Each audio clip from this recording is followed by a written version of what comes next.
Hello everyone, welcome to the Maurya एप्टी classes. My name is Rinku Maurya. Budget 2024 में क्या क्या चेंजेस अनाउंस किए गए हैं उसको हम डिस्कस करने वाले हैं। 3 पॉइंट्स इस वीडियो में कवर करेंगे। Changes in tax structure, direct tax, indirect taxes में क्या क्या चेंजेस किए गए हैं, कौन कौन सी नई स्कीम्स लॉन्च की गई हैं, और तीसरा जो है कि इस पूरे बजट का एक समरी भी हमने यहाँ पर प्रिपेयर किया हुआ है। तो चलिए वन बाई वन करके स्टार्ट करते हैं। तो सबसे पहला जो चेंजेस है वो ये है कि no change in tax slab rates. Tax slab rates में कोई भी चेंजेस नहीं किए गए हैं, जैसे कि एक्सपेक्ट किया जा रहा था कि इस लिमिट को बढ़ाया जाए।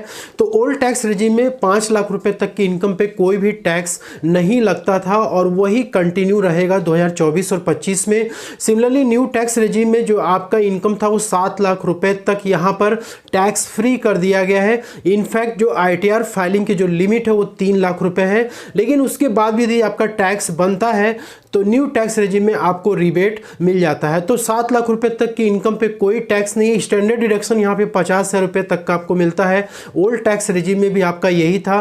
फैमिली पेंशन का डिडक्शंस अलाउ कर दिया गया है न्यू टैक्स रेजिम में भी।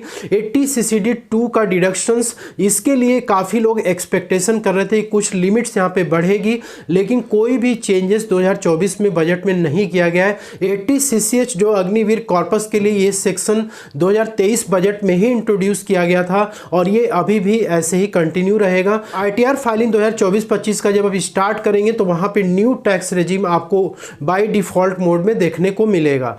तो न्यू टैक्स रेजिम में जैसा कि आप देख सकते हैं कि कोई भी चेंजेस फाइनेंशियल ईयर 24 और 25 में किया नहीं गया है, और आपका जो 2023 और 24 में जो कुछ भी न्यू टैक्स रेजिम में था वही सिमिलर रहेगा फाइनेंशियल ईयर 24 और 25 में। इसके बाद नेक्स्ट है कि no changes in turnover under presumptive taxation scheme.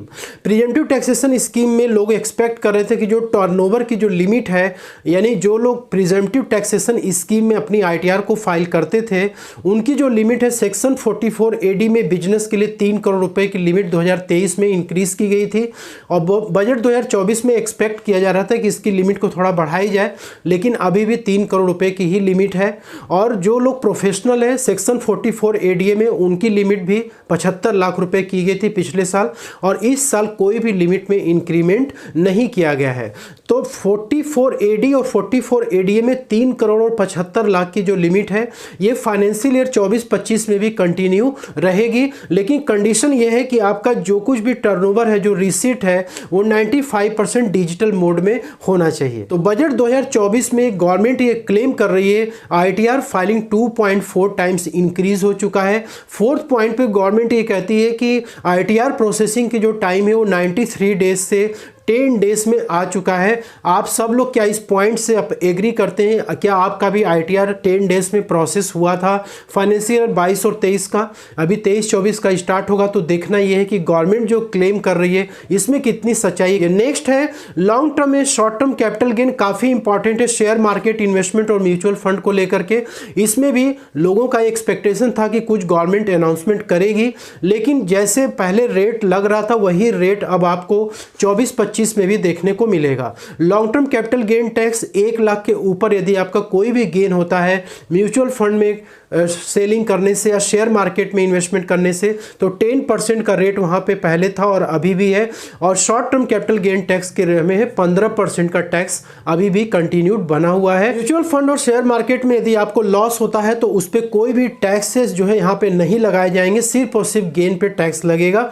इसके बाद 6 पॉइंट है no changes in tax rates for company LLP और any other person. Company LLP और अदर पर्सन में भी कोई भी बदलाव नहीं किया गया है। नेक्स्ट पॉइंट है आउटस्टैंडिंग डिमांड नोटिस रिलैक्समेंट।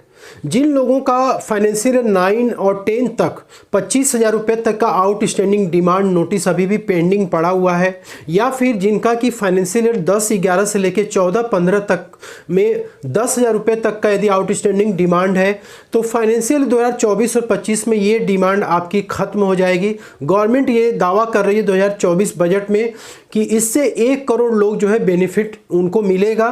तो टोटल कहा जाए तो 35,000 रुपये तक का जो आउटस्टैंडिंग डिमांड है वो फाइनेंशियल ईयर 24 और 25 में ख़त्म होने वाला है। नेक्स्ट है कि मोदी गवर्नमेंट जो है ऐसी स्कीम लॉन्च करेगी, हाउसिंग स्कीम, जिसमें कि जो मिडिल क्लास है वो अपना खुद का जो है घर बना सकेगा और खुद का घर वो खरीद सकेगा, उसमें रह सकेगा। और बजट 2024 में जो नेक्स्ट पॉइंट है वो ये है कि 1 करोड़ फैमिली को छत के ऊपर सोलर सिस्टम को इंस्टॉल करने की बात की गई है।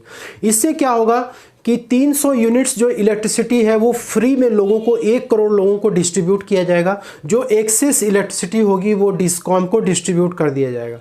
तो इससे क्या होगा कि जो 1 करोड़ फैमिलीज है उनको 15 से लेकर 18,000 रुपये तक की सेविंग्स देखने को मिलेगी। अब गवर्नमेंट इसको किस तरीके से इम्प्लीमेंट करेगी वो तो आने वाला समय ही बताए। और बजट 2024 में जो नेक्स्ट अनाउंसमेंट है कि लक्षद्वीप में, जिसमें कि मोदी जी भी कुछ दिन पहले गए थे, वहाँ पे इंफ्रास्ट्रक्चर डेवलप करने की बात की जाए, काफ़ी सारी एमेनिटीज़ वहाँ पे प्रोवाइड करने की बात की जा रही है, जिससे कि लक्षद्वीप में जो टूरिज्म को बढ़ावा मिल सके। नेक्स्ट है कि बजट का एस्टिमेट काफ़ी इंपॉर्टेंट है। बजट 2024 में ये एस्टिमेट लगाया गया है कि गवर्नमेंट की जो टोटल रिसीट्स होगी वो 30.8 लाख करोड़ रुपीस होगी, जिसमें कि 26.2 लाख करोड़ सिर्फ और सिर्फ टैक्स से जो है टैक्स से कलेक्ट करने का यह अनुमान लगाया गया है। और जो टोटल एक्सपेंडिचर होगा वो 47.66 लाख करोड़ रुपए का यहाँ पे एस्टिमेट लगाया गया है। यहाँ पे फिस्कल डेफिसिट का जो एस्टिमेट है वो है जीडीपी का 5.1%, जो कि अभी 5.9% था, उससे जो है थोड़ा सा घट करके नीचे आया था। अभी फाइनेंशियल ईयर 24 और 25 के लिए कम किया गया है, ऐसा अनुमान लगाया जा रहा है। गवर्नमेंट कैपेक्स पे भी अपना एक्सपेंडिचर करने की बात 2024 में कर रही है। पिछले 2023 के बजट में ये जो कैपिटल एक्सपेंडिचर का अमाउंट था वो 10 लाख करोड़ रुपए था, लेकिन यहाँ पे देख सकते हैं कि बजट 2024 में 11.11 लाख करोड़ रुपए जो है गवर्नमेंट जो है इसका दावा कर रही है कि इस तरीके से कैपिटल एक्सपेंडिचर किया जाएगा, जो कि लास्ट ईयर से 11.1% है। और ये जो इन्वेस्टमेंट किया जाएगा वो रेलवे में, मेट्रोज में, एयरपोर्ट्स पे, रिन्यूएबल एनर्जी, इलेक्ट्रिक व्हीकल्स, ये सारे सेक्टर्स में जो है पैसा जो वहाँ पे इस तरीके से एलोकेट किया जाएगा। कुछ अदर इंपॉर्टेंट अनाउंसमेंट है कि 40,000 जो नॉर्मल रेलवे बोगीज हैं उनको वंदे भारत स्टैंडर्ड्स के तर्ज पे जो है कन्वर्ट किया जाएगा। नेक्स्ट है कि प्राइवेट सेक्टर को अपने रिसर्च एंड डेवलपमेंट को स्केल अप करने के लिए, बढ़ाने के लिए गवर्नमेंट यहाँ पे इंटरेस्ट फ्री जो लोन की फैसिलिटी या फिर उसको फाइनेंस करने के लिए, रीफाइनेंस करने के लिए 1 लाख करोड़ रुपए का कॉर्पस जो है बोलिए कि अवेलेबल कराया जाएगा, जिससे कि ये प्राइवेट सेक्टर बूस्टअप हो सके। नेक्स्ट अनाउंसमेंट ये कर रही है कि 80 करोड़ लोगों को फ्री राशंस की सुविधा प्रोवाइड की जाएगी। इससे जो फूड के लिए, खाने के लिए जो किल्लत थी और चिंताएं थी वो दूर हो जाएंगी। अब यहाँ पे जो है 4 ग्रुप्स में जो है लोगों को बांटा गया है, गरीब, महिला, अन्नदाता और युवा। इसमें जो है फोकस किया जाएगा इस ग्रुप्स को। इसके बाद मिनिमम सपोर्ट प्राइसेस फॉर अन्नदाता इंक्रीज्ड पीरियोडिकली। अब जो अन्नदाता हैं, जो फार्मर्स हैं, उनको जो है काफ़ी सपोर्ट देने की बात की जाए कि मिनिमम सपोर्ट उनको दिया जाना चाहिए। Direct financial assistance was extended to 1.8 crore farmers. अब 1.8 करोड़ फार्मर्स को जो है डायरेक्ट फाइनेंशियल सहायता या पैसे की सहायता जो प्रोवाइड करने की बात कही गई है। इसके बाद female enrolment in higher education has gone up by 28% in 10 years. Government जो है अपने इस बजट में अपनी जो पहले की उपलब्धियां हैं उसको गिना रही है कि जो फीमेल का एजुकेशन है वो 10 ईयर्स में 28% से भी ज़्यादा इंक्रीज़ कर चुका है।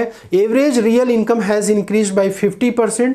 वास्तव में जो इनकम है वो 50% से ज़्यादा इंक्रीज़ कर चुका है। नेक्स्ट है कि जो प्रधानमंत्री का जो स्वनिधि योजना थी उसमें जो है लगभग 78 लाख स्ट्रीट वेंडर्स को क्रेडिट की असिस्टेंस यानी कि उधार पे पैसे देने की असिस्टेंस प्रोवाइड की गई है। पीएम मुद्रा योजना के तहत जो लोन दिया जा रहा था वो 43 करोड़ रुपए लोन अब तक सैंक्शन किया जा चुका है। नेक्स्ट अनाउंसमेंट है कि स्किल इंडिया मिशन के तहत 1.8 करोड़ यूथ को ट्रेंड किया गया है। नेक्स्ट जो उपलब्धि है कि हायर एजुकेशन के लिए जो इंस्टीट्यूशंस बनाए गए हैं 2014 से लेकर अब तक आप देख सकते हैं कि 16 IITs, 7 IIMs और 15 AIIMS यानी एम्स और 319 यूनिवर्सिटीज़ जो है सेटअप किए गए हैं ताकि हायर एजुकेशन हमारे इंडिया में बढ़ सके, और आने वाले समय भी इसको बढ़ाने की बात की जा रही है। आई होप कि इससे आपको काफ़ी फ़ायदा मिलेगा और सीखने को मिलेगा। तो दोस्तों मिलते हैं नेक्स्ट वीडियो में, तब तक के लिए जय हिंद जय Bharat. Thank you so much for watching.